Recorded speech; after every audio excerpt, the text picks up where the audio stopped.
Hi everyone, I'm Chief Rabbi Mervis. Shabbat is the most incredible gift that Hashem has given us. There's just something so special about it. Like you, I'm really looking forward to Shabbat UK. And now I'd like to tell you an amazing story.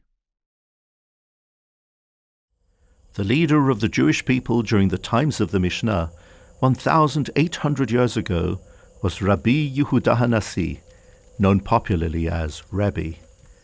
The leader of the Roman Empire was the Emperor Antoninus. Antoninus respected Rebbe for his tremendous wisdom and often came to visit him for advice and guidance.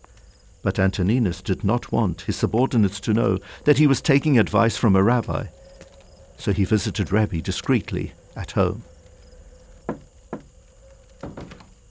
Rebbe welcomed Antoninus warmly and served him with the very best hot food he was able to prepare. Antoninus, however, was never impressed by the food, as he had anything he could possibly desire in his royal palace. On one occasion, Antoninus visited during Shabbat, and Rebbe was unable to serve hot food, because the Torah forbids us to light a fire on Shabbat. Rebbe reluctantly served Antoninus with cold dishes. Surprisingly, Antoninus found them delicious. He asked Rebbe, "What special ingredients did you use to make this wonderful food?" Rebbe gave Antoninus the recipe, and Antoninus passed it on to his chef. However, he was disappointed to discover that the food did not taste as good as it tasted in Rebbe's house. The chef tried again and again, but Antoninus was not satisfied. He decided to return to Rebbe's house and ask him whether he had all the correct ingredients.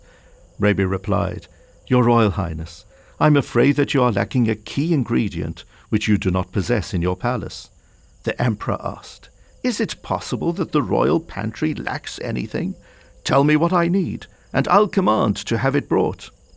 Rebbe said, "Your pantries lack the spice we Jews call the Shabbat." "You see," said Rebbe, "Shabbat is a most incredible gift given to us by God to enhance our lives with meaning and joy. Our food on this day is flavored with a special spiritual spice.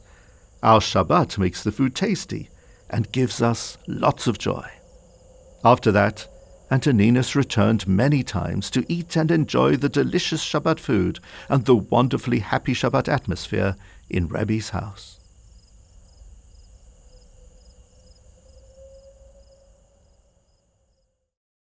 You know, we are so lucky that we can recreate that very same special Shabbat atmosphere every single week in our own homes. If you have a few more minutes, I'd love to share another story with you. Kanfei Nesharim, meaning wings of eagles, was an extraordinary Israeli operation which took place 70 years ago to secretly bring Yemenite Jews to the new state of Israel. Nearly 50,000 members of the ancient Jewish community of Yemen were told to make their way to Aden, which is south of Yemen, where they stayed in camps until they were ready to travel. Hidden from the authorities, British and American planes were hired to make 380 flights from Aden to Lod Airport, known today as Ben Gurion Airport. Among the excited immigrants were Mr. and Mrs. Matuf. They arrived from Yemen with their 2 young daughters on a Friday afternoon in August 1950. The entire family was delighted. Their lifelong dream to live in Israel had miraculously come true. The family were all eager to leave the airport and settle into their new home. However, by the time their passports were ready and their papers were stamped, it was just a few minutes before Shabbat. Mr. Matuf told the family, "Throughout our years in Yemen, during the hardest of times, we always brought in Shabbat as proud Jews. Now that we've arrived in the Holy Land of Israel, we will bring in Shabbat with more joy and enthusiasm than ever before." However, Shabbat was about to commence, and the family were standing outside the airport terminal. They were stuck. Mrs. Matuf pulled out a white sheet from her suitcase and spread it on the floor outside the terminal. She told her husband and children to join her by sitting on the floor around the sheet. Mrs. Matuf took the fire torch which they had brought with them from Aden and carefully split it into two, making 2 candles. She used 2 stones from the ground to support each candle as she placed them on the white sheet. Mrs. Matuf lit the candles and covered 2 pitot which she had packed from the journey. The family were proudly reciting their Kabbalat Shabbat prayers out loud when a passenger, carrying a bottle of wine, arrived. He realized that they were bringing in Shabbat, so he kindly offered his bottle of wine for Kiddush and joined the family around the white sheet. After lighting the candles, the family started singing Lecha Dodi, the very same words which are used by Jews around the world to bring in Shabbat. Passengers and their families started gathering around the white sheet, joining in for a beautiful Kabbalat Shabbat. Within a few minutes, about 100 people had joined in.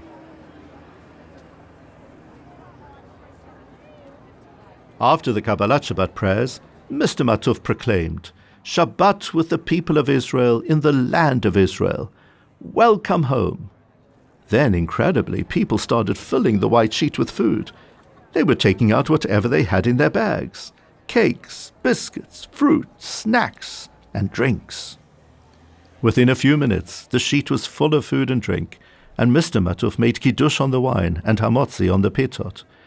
Then over 100 Jews outside the airport terminal answered together, "Amen."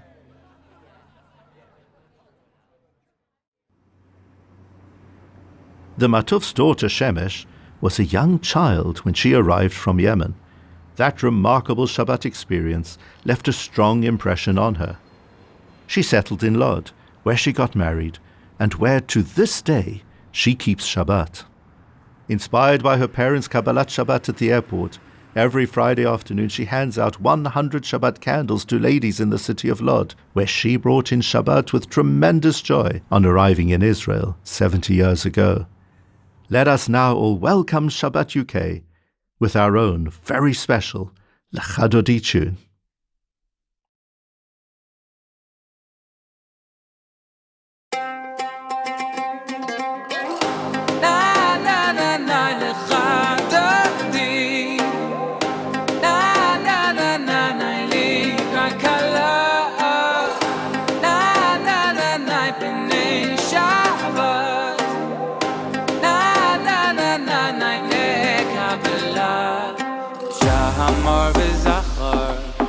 דיבור אחד, השמיענו כלם מיוחד, השם אחד ושמו אחד, שמו תפארת ולצילה.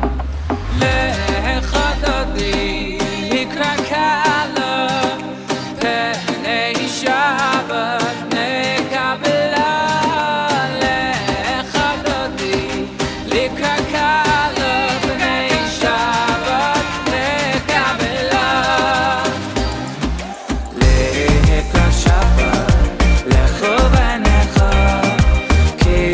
Me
beiri kivod Hashem alayich negla